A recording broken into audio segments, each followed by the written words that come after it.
안녕하십니까 여러분. 문삼썰 프로젝트 분반이죠. 프로젝트 반에 오늘 3주차 오늘 수업이 그죠. 3주 2차 시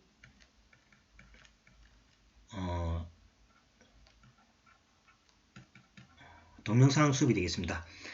3주 1차 시는 여러분하고 저하고 이제 대면 수업을 통해서 만나서 이야기하는 시간이고 2차 시는 이어서 그죠 동영상으로 하는 수업이 되겠습니다.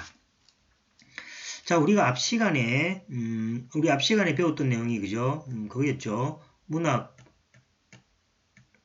문학이 무엇이냐에 대한 이제 개념 설명을 좀 했고, 그 다음에 문학에 대비해서 그죠 뭐 이학이라는 개념이 있고, 여기 이제 뭐가 됩니까? 뭐 철학이라는 개념이 있습니다. 그래서 이제 이 문학을 우리가 공부를 함에 있어서 그죠 문학 이외에 외적인 것이 이제 무엇인가를 한번 살펴보고 결국은 그죠 우리 문학이 무엇인지를 되돌아오는 그러한 설명이죠. 즉 말해서 어떤 개념을 설명하고자 하는 겁니다. 그래서 이제 문학의 개념 설명이 그죠 원체 이제 넓기 때문에 문학이 아닌 쪽에서 우리가 개념을 잡아서 문학에 대한 어떤 그 이해를 할 수 있는 방법을 지금 하고 있습니다. 그래서 오늘 개념 소개의 마지막 시간이죠. 오늘 개념 소개의 마지막 시간이고 다음 시간에 그죠 아마 여러분들 이 철학적인 문제에 대해서 영화 정도 좀 한 프로 정도 보고 그죠 그 영화에 대해서 이제 조별로 어떤 토론이라든지 어떤 발표 같은 것도 좀 하게 되겠습니다.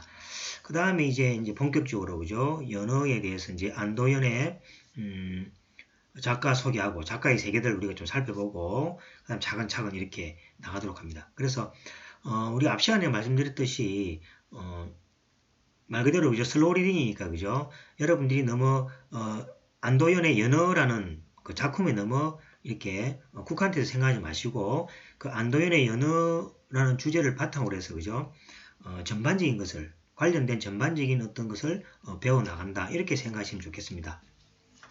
자, 그래서 이제 연어에 관련된 작품은 제가 올려놨습니다. 연어를 빨리 보고 싶은 사람은 그 올려놓은 작품을 그냥 다 읽어보세요. 그냥 다 읽어보시면 뭐 하루 이틀이면 다 이렇게 읽을 수 있는 내용입니다. 하지만 우리가 이제 꼼꼼하게 읽으면서 관련된 주제들을 가지고 그죠 여러 가지 그 사회적인 어떤 현상이라든지 기타 배경 같은 거를 또 철학적인 내용들도 공부한다 그래 이야기했습니다. 자, 그래서 오늘 이제 마지막 시간에 그랬죠. 문학과 이제 문학이 있으면 이제 이 철학하고 이제 이 경계인데 이 철학과 문학 사이 어떤 경계에 해당되는 부분이 그죠 뭐일까 한번 보는 거죠. 그래서 철학에 입문하는 사람 중에는 아마 대부분이 그죠 문학 작품을 읽다가 탐독하다가 그죠 철학을 공부해야겠다고 결심하는 되는 사람이 많을 겁니다. 그죠 아마 뭐 여러분들은 뭐 그죠 철학 또 문학하면 또 아무나 할 수도 있지만은 처음에 쉽게 접근하는 작품이 문학이죠. 처음부터 누구나가 뭐 철학을 해야 되겠다 해서 접근하는 사람들은 잘 없겠죠. 그죠? 그래서 이제 지금 요 서두에서 말씀드렸지 그죠? 이러한 경우가 많을 겁니다. 그래서 아마도 문학 작품이 던져주는 삶에 대한 성찰의 영향을 받거나 그 다음에 존재 이유 등에 관한 물음을 가지고 생각하다가 그런 것들이 철학과 관련이 있다고 판단했기 때문에 그러한 결심을 이제 하게 될 것으로 생각합니다. 그렇지만 이런 그 중에서 철학에 입문해서 무척 실망한 경우가 또 대부분이죠. 그래서 이제 많은 것들이 그죠 이 철학이라면 그죠 마치 수학처럼 아주 따분하기도 하고 그 다음에 생각을 많이 해야 되고 그 다음에 이런 생각을 왜 하지라는 또 실용성 측면에서도 그죠 생각이 또 들기도 합니다. 그래서 이제 많은 경우 실망을 하게 됩니다. 그것은 철학이 전문적으로 다루는 문제들이 문학 작품에서 얻었던 영감의 지속적인 자극을 주기에는 너무나 추상적이고 공허한 것으로 여겨지기 때문일 거로 생각합니다. 자, 예를 하나 들어보겠습니다. 예를 들어서 어떤 청년이 토스토예프스키의 죄와 벌이라는 그 장편 소설을 읽고 그래서 이제 우리가 이 죄와 벌에 대해서 그죠 아마 다음 시간에 영상을 좀 보겠습니다. 제가 어렵게 구했습니다. 영상을 시청을 하고 그 다음에 한 번 더죠. 조별 토론이죠.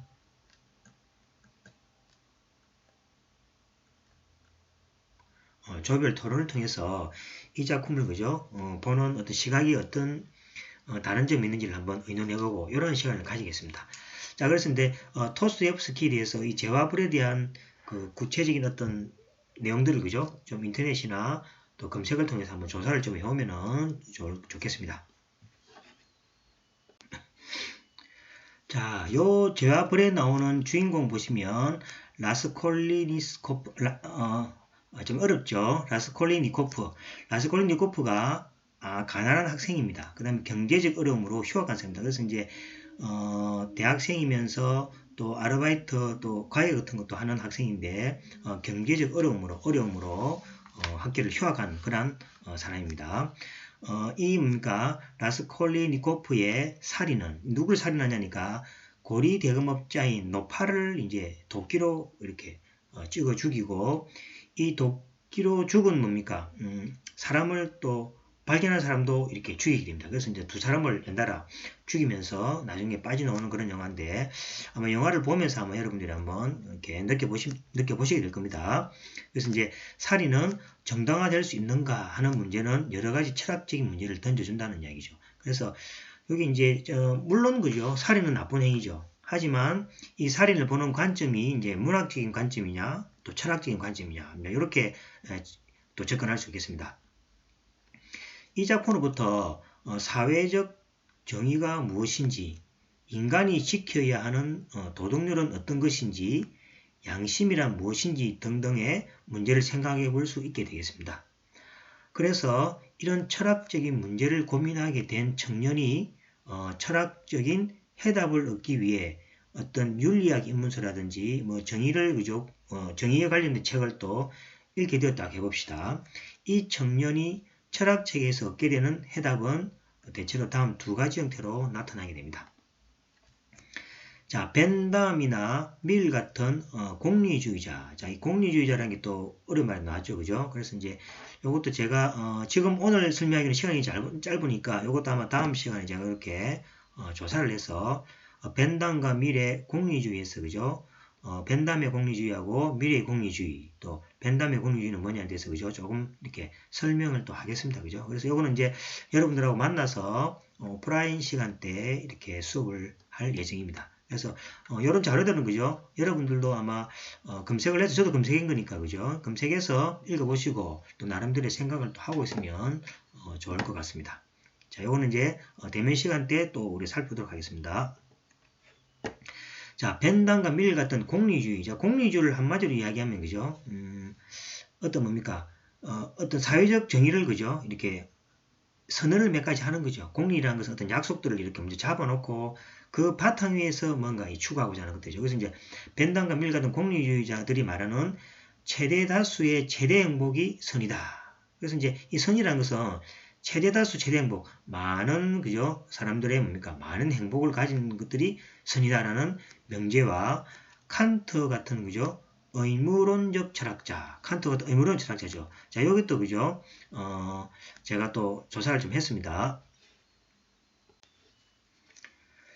자, 근데 칸트 같은 의무론적 철학자, 제가 이것도 아마 오프라인 시간 때 설명하겠습니다. 하겠는데 여기 칸트를 좀 보시면 이렇습니다. 여기 제사를 해보면 칸트는 도덕의 관점을 행위의 결과보다는 행위의 동기에 맞추었다 이렇게 했습니다. 그래서 이제 여기에 대한 이제 설명들 조금 하고 그죠? 가면 여기 우리가 말이 있죠.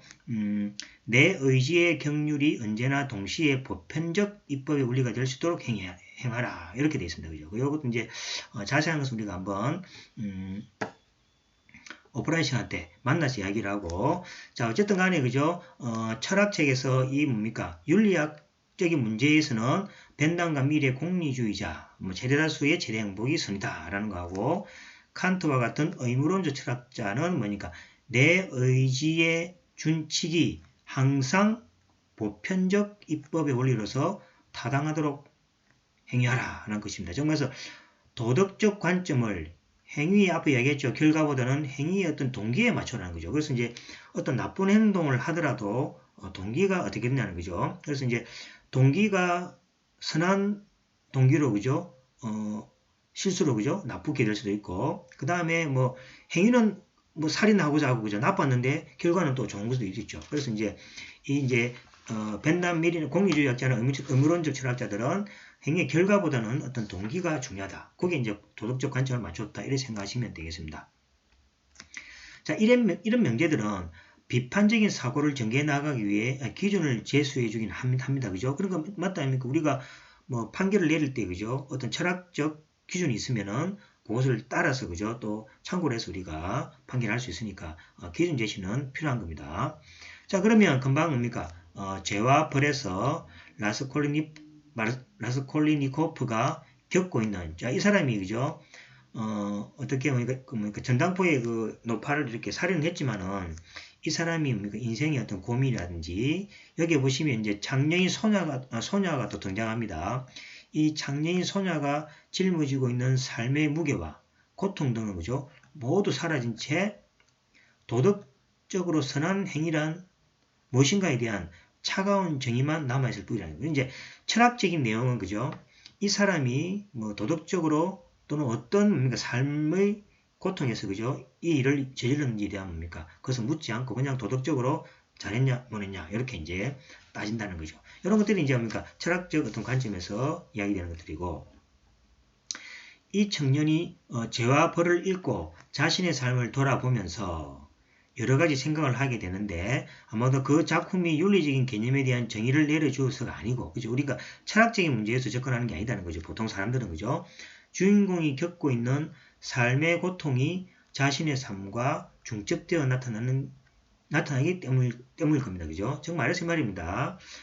이 뭡니까? 죄와 벌에서 철학적인 문제의 접근은 뭡니까? 도덕적으로 선한 행위냐 아니냐에 대한 이야기지만은 문학적인 이야기는 뭡니까?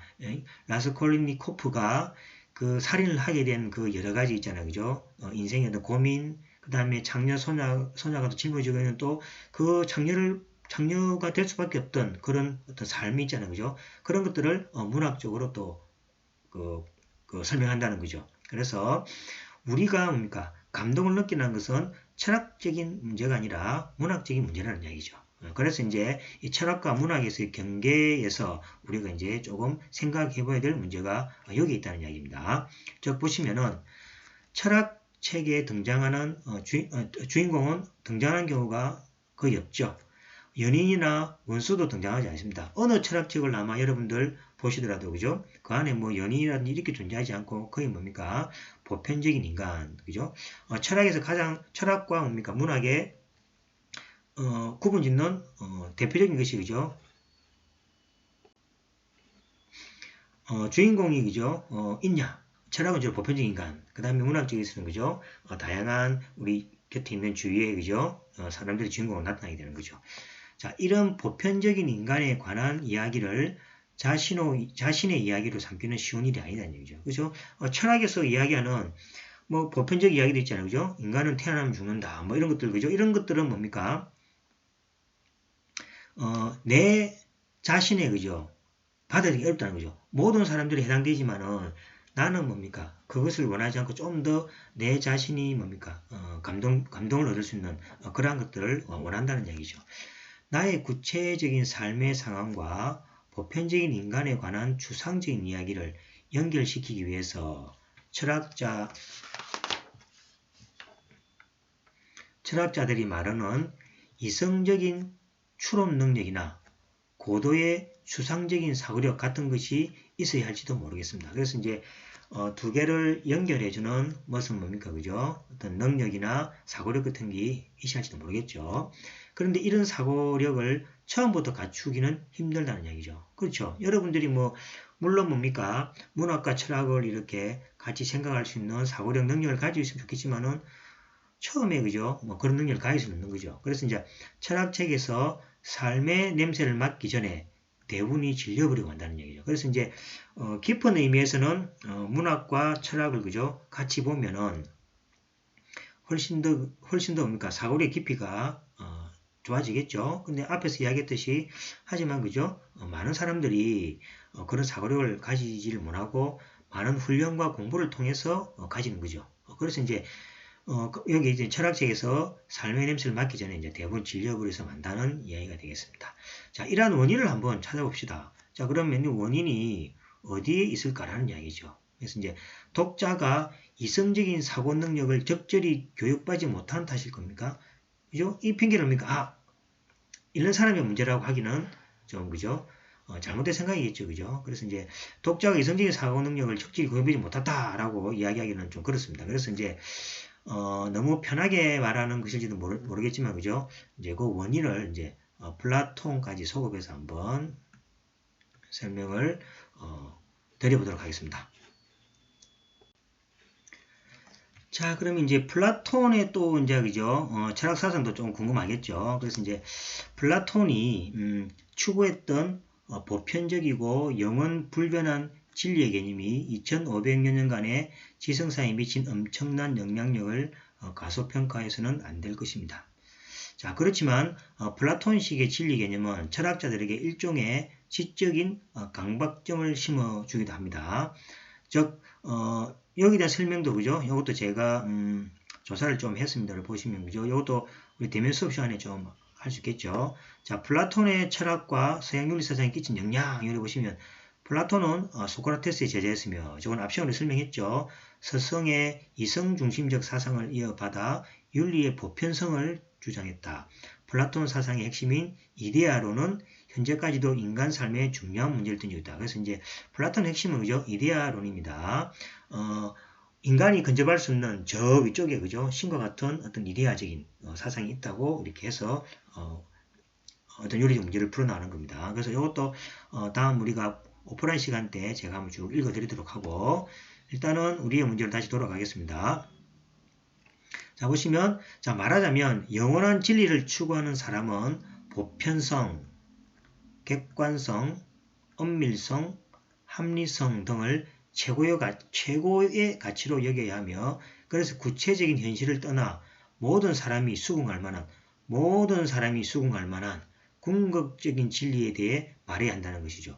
모든 사람이 수긍할 만한 여기서 그죠? 어려운 거죠. 이런 강박증에 시달리는 사람들의 글을 읽는 독자에게 이성적인 사고력이 부족하다고 나무라는 것은 너무 심한 일이기도 하겠습니다.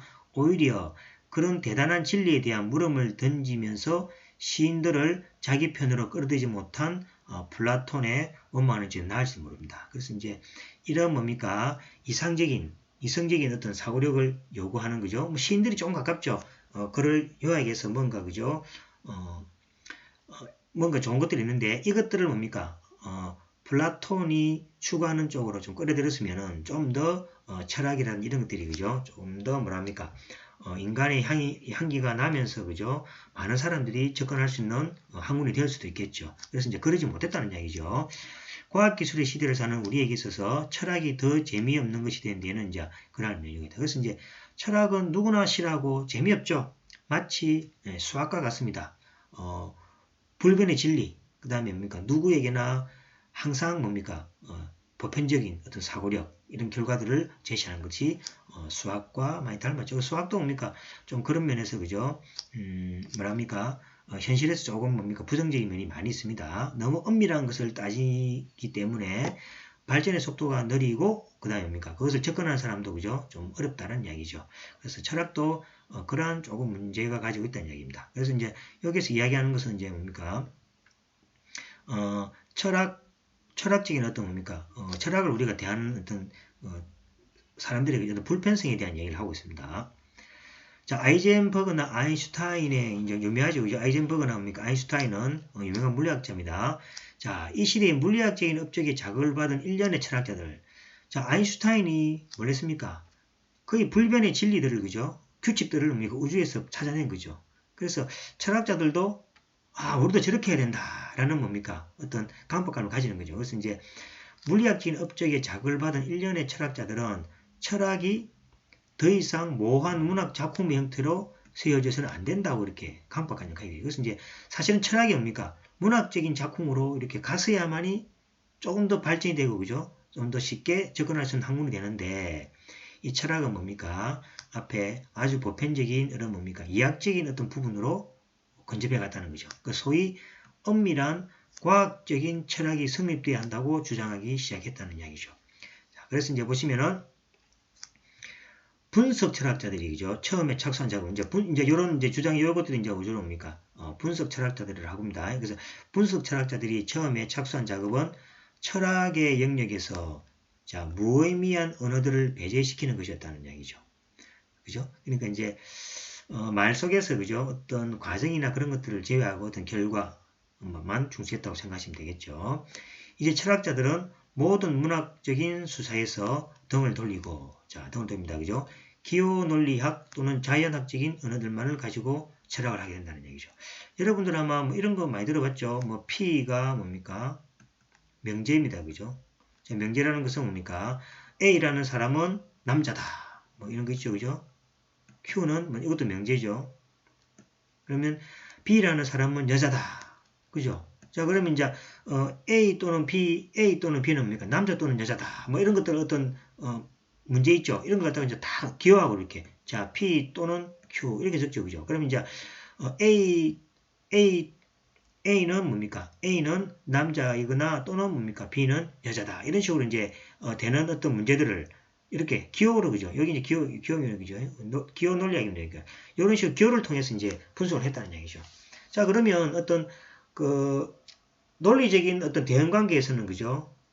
이게 좋죠. 왜냐니까 뭐 그걸 다 빼버리고 그것을 뭡니까? 기호화 해가지고 수리적인 어떤 규칙을 통해서 참과 거짓 맞나 안 맞나 판별하기는 좋다는 얘기죠. 하지만 이 안에서 뭐가 됩니까?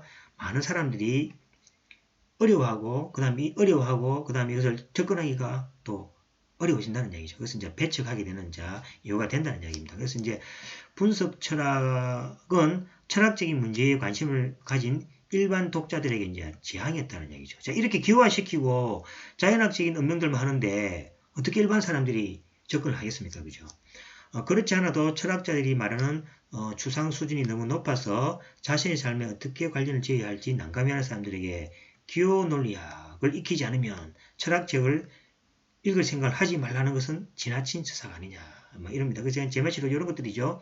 이런 말들을 뭡니까? 기호화해서 이제 기호들을 이용해서 뭔가 은밀성을 이제 바뀌고 그 다음에 이제 분석하기 들어간 거죠. 이런 것들이 이제 많은 이제 그 철학을 공부하려 하는 사람들이 어려워한다는 거죠. 자, 일반 독자를 무시하는 대가를 치르면서 철학은 지난 반세기 동안 자신의 목표라는 뭡니까? 객관성, 보편성, 합리성 등의 가치에 대해서 어떤 성과를 얻어냈을까라는 것은 그죠? 조금 이제 회의적이라는 부분이 많이 있습니다. 이죠. 그래서 객관성, 보편성, 합리성 이것은 뭡니까? 주로 자연에서 추구하는 이과적인 또는 뭡니까? 수리적인 어떤 이런 어떤 개념이 되겠습니다. 자, 예를 들어서 과학 철학의 수많은 논의들은 몇몇 철학적인 사유를 하는 과학자들을 낳았는지는 모르겠으나 과학적인 작업에 도움을 준 바는 별로 없는 것 같다는 얘기죠. 그래서 이런 논리들이 과학자들은 만들어냈지만은 과학적인 어떤 성과에는 그죠? 큰 도움을 주지 못했다는 이야기죠. 과학적인 철학을 표방함으로써 철학이 많은 독자를 상실하고 자 이제 이런 문제가 생깁니다. 독자를 상실하고 별다른 성과를 거두지 못했다면 철학은 글쓰기 방식에 대해 다른 길을 모색해야 한다는 이야기입니다. 그래서 이제 생각하는 해결책이랑 매우 간단하죠. 다시 돌아오면 되겠죠. 철학이 뭡니까? 이런 앞에서 말했던 건 뭡니까? 객관성, 보편성, 합리성을 버리고 그죠? 문학적인 쪽으로 와야 된다는 이야기죠. 자, 그래서 이제 반대의 길로 가는 것, 즉 문학적인 철학을 하는 것이 중요하다는 거죠. 그래서 뭐 우리 과목도 있죠, 그죠? 뭐 철학의 향기 뭐 이런 거 있죠, 그죠?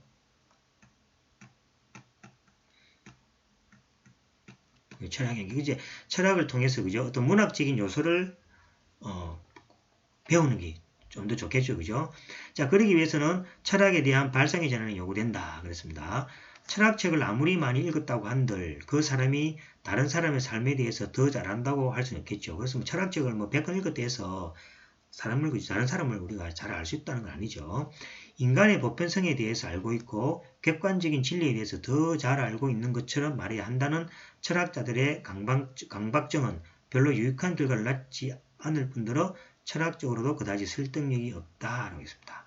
자, 독일의 철학적 해석학자 가다머는 모든 해석은 일면적이며 선입견에서 벗어나는 해석은 있을 수 없다고 했습니다. 그래서 이제 모든 해석은 진짜 그죠? 한 사람의 어떤 생각으로서 일면적으로만 이루어지는 것이 아니라 다른 어떤 선입견이 들어가서 그죠? 그 순수한 해석이 될 수 없다는 이야기입니다. 자, 그러기 위해서는 보편성, 합리성, 객관성에 집착하기보다는 자, 삶의 우연성, 구체성, 유한성을 기꺼이 감수하고 거기서 나름대로의 실마리를 찾아야 할 것이라고 생각한다는 거죠. 자, 그 다음에 실용주의자 리처드 로티입니다. 자, 우리가 또 새롭게 하나 알아겠죠? 실용주의자라는 거죠. 리처드 로티하고 그 다음에 철학적 해석학자 가다머가 나오겠죠. 그래서 이거 여러분들이 아마 조사를 좀 해서 익혀놓는 게 좋겠습니다. 자, 그 다음에 리처드 로티는 참과 거짓, 이거 한 이분법이죠. 현상과 본질, 이성과 감성, 주관과 객관, 그 다음에 절대와 상대, 보편과 특수 등의 그죠? 개념들을 깨트려버려야 한다는 얘기죠. 그래서 이걸 깨트릴 때 이제 뭐가 됩니까? 철학과 문학이 적정한 교류를 통해서 철학을 또 그죠? 접하는 사람도 많아진다는 얘기죠. 로티의 철학함의 태도는 본질적이며 영원 불변한 진리를 추구하는 데서 비롯되는 철학자들의 지적인 강박으로부터 벗어나려는 것이라고 생각한다. 자, 여기서 막 로티가 뭐고 그죠? 가다머가 뭔지는 잘 모르지만은 여기서 주장하는 그 설명은 이해가 될 걸로 생각합니다. 보편적인 진리를 깨달았다고 생각하는 사람이 가질 수 있는 폭력성과 오만함을 그에게서는 전혀 찾아볼 수 없다는 거고, 그는 모든 사람이 그 누구의 철학에도 얽매이지 않고 각자의 철학을 만들기 위한 벗어남의 철학. 뭐 흔히 그죠? 개똥 철학도 좋다는 얘기죠. 여러분들이 살면서 여러분들의 뭐 그죠? 아주 아주 특별한 여러분들의 어떤 철학을 뭐 가지도 좋다는 얘기죠. 그래서 이제 사람마다 각각의 철학을 다 가질 수 있을 때 그죠? 이 철학이라는 그 어떤 그 은밀한 틀에서 벗어날 때는 거죠. 자, 소설이 지성사에서 이룩한 역할에 대한 그 평가는 이런 태도에서 비롯된다. 감성을 지닌 철학자, 이성을 사용하는 문학가라는 말이 어색하지 않게 들리고 수사와 개념의 경계가 허물어질 때 인문학적인 삶의 성찰에 동참한 일이 좀 더 자유로워질 것이다. 이랬습니다. 그래서 이제 우리가 지금 이제 그죠? 주제는 이제 문학이니까 그죠? 주로 인문학 폭넓게 그죠? 다 포함하겠죠. 문학인데 이 문학적인 어떤 생각 방식, 사고력이라는 것이 그죠? 무엇인지를 이제 철학이라는 문학 바깥에 그죠? 학문, 철학과 또 뭡니까? 이야기라든지 뭐 이런 것들의 어떤 것을 통해서 이 경계가 어떻게 형성되고 그죠? 그 다음에 무엇을 함으로써 그죠? 문학적인 어떤 생각을 하게 되는지를 오늘 요 마지막 뭡니까? 개념 소개로부터 조금 아시리라 생각합니다. 자, 그러면 여기까지 해서 이제 우리가 그죠? 문학과 삶 슬로우 리딩에 대해서 전반적인 우리가 개념 소개를 이제 마쳤습니다. 다음 시간에는 아까 전에 죄와 벌이라는 그죠? 도스토옙스키의 그 작품 있죠? 그 영화를 한번 조금 보고 나중에 이제 그 작품에 대해서 그죠? 어떤 뭡니까? 그 여러 가지 생각들을 좀 토론들을 해서 토론하는 시간도 좀 가지고 이렇게 하겠습니다. 그래서 당분간은 그죠? 이런 어떤 그 문학, 철학 또는 뭡니까? 어떤 그 철학자들의 어떤 어떤 뭡니까? 생각들을 조금 공유하는 그런 시간을 가지고 그 이후에 이제 뭡니까? 연어 쪽으로 들어가서 안도연의 어떤 작품 세계 또 연어를 읽으면 연어는 여러분들이 이제 뭐 다 읽어보셔도 되겠습니다. 연어를 또 읽으면서 그 연어 속에 들어있는 여러 가지 우리가 또 해석되는 부분도 토론하고 또 배워나가는 시간을 가질 겁니다. 자, 오늘은 이제 여기까지 하고 다음 주 그죠? 다음 주가 아니고 그죠? 그 1차시 수업, 대면 수업 때 여러분들 뵙고 또 여기에 우리가 오늘 했던 수업이 있죠? 여기 구체적인 또 설명을 좀 드리도록 하겠습니다. 자, 그러면 대면 수업 때 뵙겠습니다. 수고하셨습니다. 안녕.